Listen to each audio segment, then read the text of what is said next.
Give yourself a round of applause, ladies and gentlemen, for being here this morning. Thank you very much to the first ever Art Summit of Southern Africa. My name is Patrick Sam. I'm the chairman of the National Art Council, and it is our team with our partners, IFACCA, as well as the ministry, that have brought you this event. I'd like to acknowledge, obviously, all of our international guest speakers that are here today, that have come from various places, as well, obviously, as the artists. Where are all the artists? Can we see all the artists? Show of hands of all the artists. Hey, all the artists are in their house. We're ready to have a true conversation. And we obviously had the official opening last night where a lot of the speeches were said. Today, for me, it's really to emphasize on that concept that I spoke about yesterday, to learn and then to live. Because sometimes we first live and then we end up learning as we are living. And maybe that's not the most practical approach. So I know a lot of people, especially artists, are very frustrated. We have good seeds, we have bad soil. We acknowledge that. We acknowledge the soil in which we have planted our seeds is not necessarily fertile. It doesn't necessarily get watered or de-weeded or put fertilizer.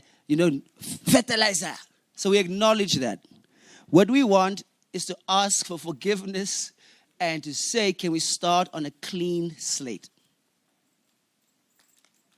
Can we? So in the way that we want to start on a clean slate is by acknowledging that knowledge is power. So a lot of the times people come to summits and say, this is a talk shop. Right? We want to walk the talk. So that takes, I think, a collective approach and a collective responsibility. And as we said yesterday at the opening, I think the theme is very important in terms of human creativity being a vital economic, social, and cultural resource. And usually you say most, our company kills 3 birds with 1 stone. Well, the arts saves 3 birds with 1 stone. The arts is the only industry, when we're looking at economic growth, especially the creative economy, globally, it's about 9% in the north. When we're just looking at the south, it's about 12%. It's a $2.2 trillion industry. The lowest estimates, with Africa and the Middle East only contributing 4% of the whole creative economy.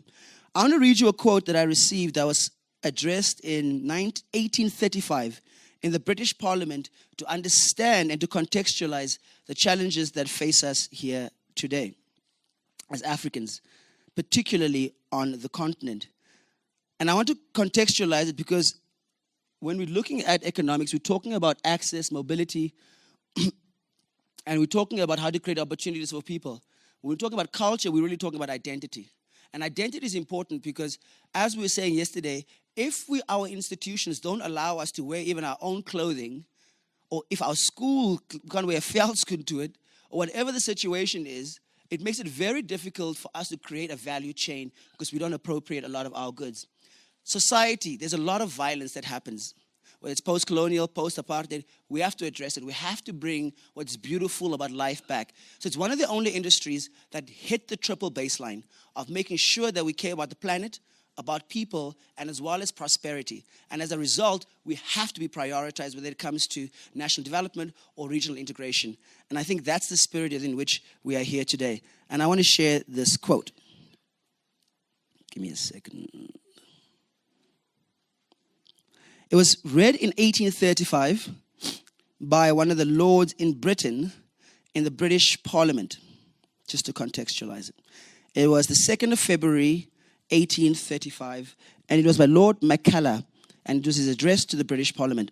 He said, I have traveled across the length and breadth of Africa, and I've not seen one person who's a beggar, who's a thief. Such wealth I've seen in this country, such high morals, people of caliber, that I do not think we would ever conquer this country unless we break the very backbone of this nation, which is her spiritual and her cultural heritage. And therefore, I propose that we replace her old and ancient education system, her culture, for if the African thinks that all that is foreign and English is good and greater than their own, they will lose their self-esteem their native culture, and they'll welcome what we want them to be, a truly dominated nation.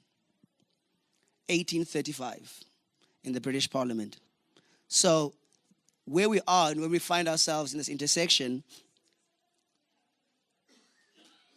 where we find ourselves was intentional.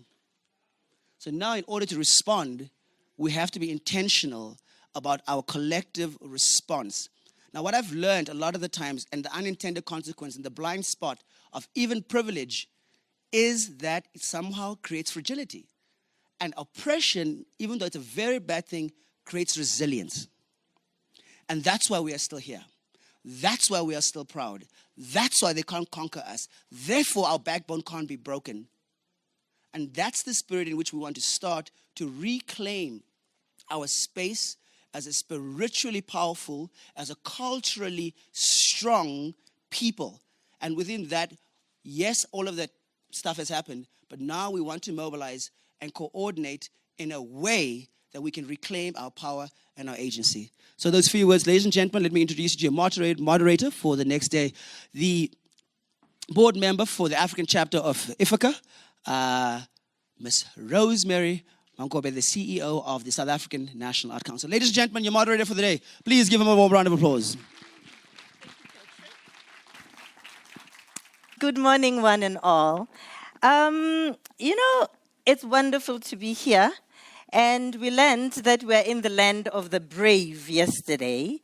So thank you, Namibia, for welcoming us. It would seem that today is a day meant to be noted in the history books. On this day in 1911, the Mona Lisa by Leonardo da Vinci was stolen from the Louvre by a man called Vincenzo Perugia. This painting, which is now valued at between $500 and $600 million, was thankfully recovered in 1913. Keep that figure in mind. Closer to home, in 1961 today, Jomo Kenyatta, the leader of the Kenyan independence movement, was released by the British. After nearly 9 years of imprisonment and detention, Kenyatta went on to serve as Prime Minister and later President of Kenya.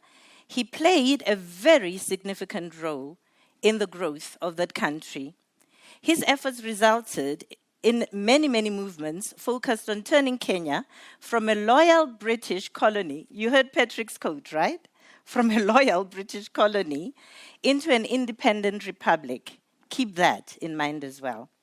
I'll be remiss at this point if I fail to pay homage and to celebrate the meaningful life of Kofi Annan, a pioneer of peace, a son of the African soil, and the first African to serve as UNESCO's Secretary General, who has recently departed. As we embark on the deliberations of the following 3 days, it is critical for us to introspect and to ensure that each of us afforded the privilege of being here makes a difference, not only to our member countries, but to the African continent. This as a tribute to the lives of the likes of Kofi Annan. Now, fast forward to present.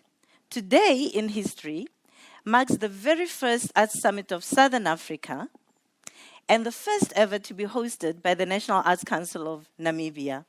Can we give them a round of applause, please? So I wish to take this opportunity to congratulate the Namibian Arts Council in taking this bold step to host us. Indeed, it is not the size of the population that matters, but the ability to punch above your weight. Now, the concept note of this summit states that the creative economy is amongst the most dynamic sectors in the world economy, providing new opportunities for developing countries to leapfrog into emerging high-growth areas of the world economy. What I wish to add is the creative economy levels the playing fields for all.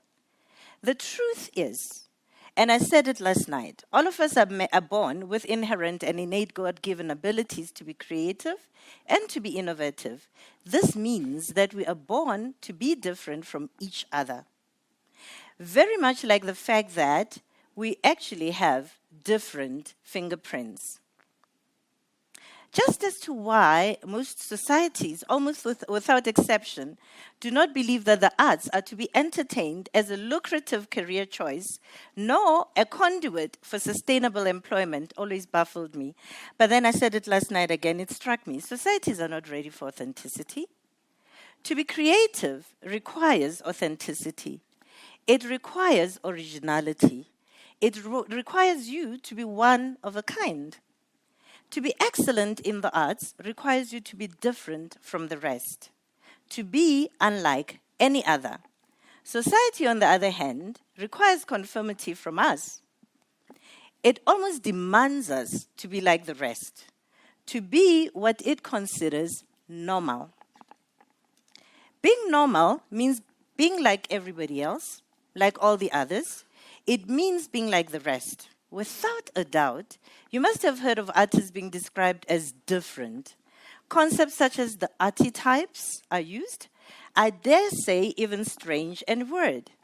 These are concepts that are reserved for those who dare to be different. So today, I wish to congratulate all of you, and I hope for daring to be different, for breaking the mold and being your authentic selves, despite and in spite of what everyone else has told you. Now, this morning, Patrick and I started at NBC, the Namibian Broadcasting Council. And the interviewer said, you know, people have had so many talk shops. What is going to be different this time? So please don't disappoint me because I made a promise to her. I said to her, watch this space. This is not going to be like any other conference. It is going to be a summit that is going to come out with a product that is implementable. Can I get that commitment from you? I'm raising my hand. We are going to be implementing what we're going to be doing. Thank you very much.